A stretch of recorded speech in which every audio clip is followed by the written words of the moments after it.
warahmatullahi wabarakatuh. Perkenalkan, nama saya Megawati. Saya adalah seorang guru di SD Negeri 101868 Desa Sena, Kecamatan Batangkuis, Kabupaten Deli Serdang. Baiklah, di sini saya akan berbagi informasi mengenai asesmen kompetensi nasional yang telah saya ikuti melalui BIMTEK Program Guru Belajar Seri Asesmen Kompetensi Nasional.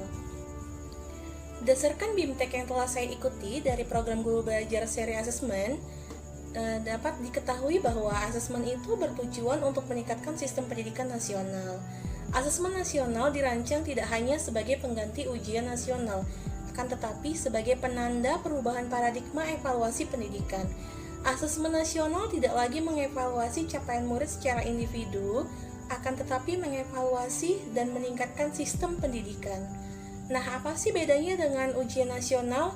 Jadi di sini asesmen nasional itu bertujuan untuk mengevaluasi mutu sistem pendidikan yang ada di Indonesia, sedangkan ujian nasional bertujuan untuk mengevaluasi capaian hasil belajar siswa secara individu. Asesmen nasional diberlakukan pada semua jenjang pendidikan dasar, yakni sekolah dasar, pendidikan menengah pertama, dan pendidikan menengah atas.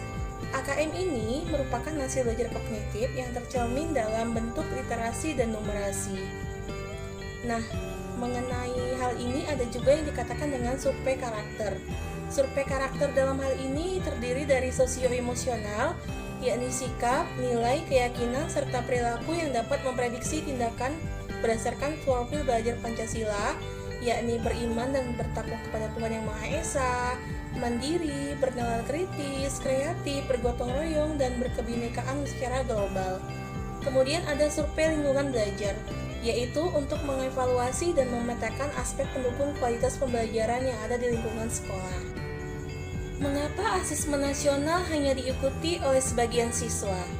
Nah, hal ini terkait dengan tujuan dan fungsi asesmen nasional itu sendiri, yakni tidak digunakan untuk menentukan kelulusan menilai prestasi siswa secara individu, melainkan evaluasi hasil belajar setiap individu siswa menjadi kewenangan pendidik. Pemerintah melalui asesmen nasional melakukan sistem evaluasi, yang mana asesmen nasional ini merupakan cara untuk memotret dan memetakan mutu sekolah dan sistem pendidikan secara keseluruhan. Karena tidak semua siswa perlu menjadi peserta dalam asesmen nasional ini.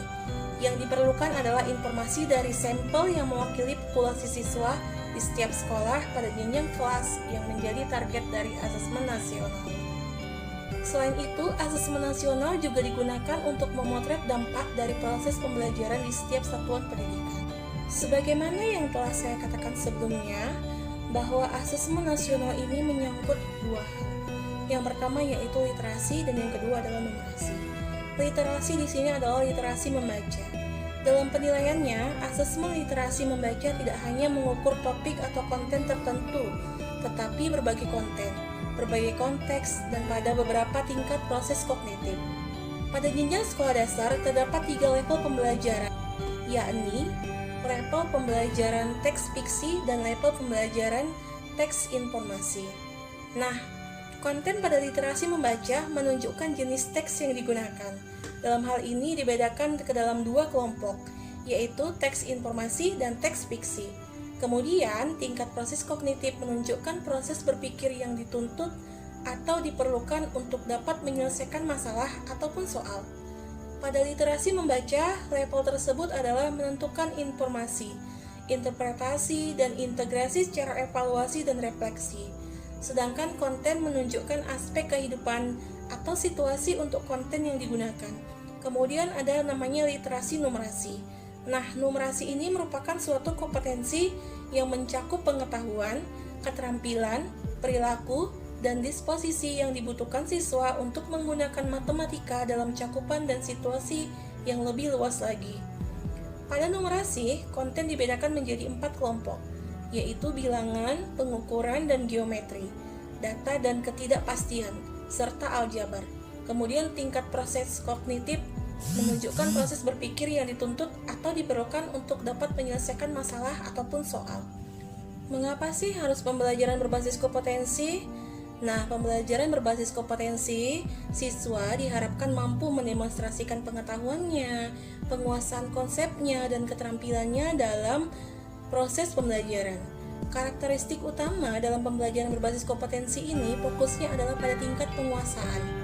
Jadi dalam sistem pembelajaran berbasis kompetensi, siswa melakukan pembelajaran sesuai dengan tahapan penguasaan kompetensinya hingga ia tuntas sebelum akhirnya mampu melanjutkan pada tahap penguasaan kompetensi berikutnya. Mari kita lihat apa sih perbedaannya pembelajaran berbasis kompetensi dengan pembelajaran berbasis konten.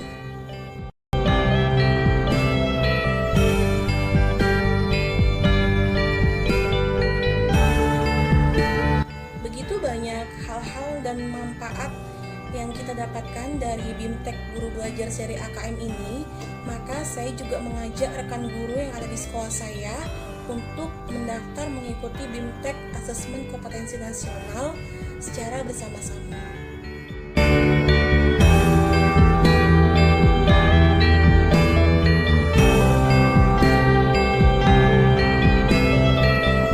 Demikianlah hal-hal menarik yang dapat saya sampaikan pada kesempatan kali ini. Lebih dan kurang saya mohon maaf. Saya sudahi dengan Assalamualaikum warahmatullahi wabarakatuh. Saya ucapkan terima kasih.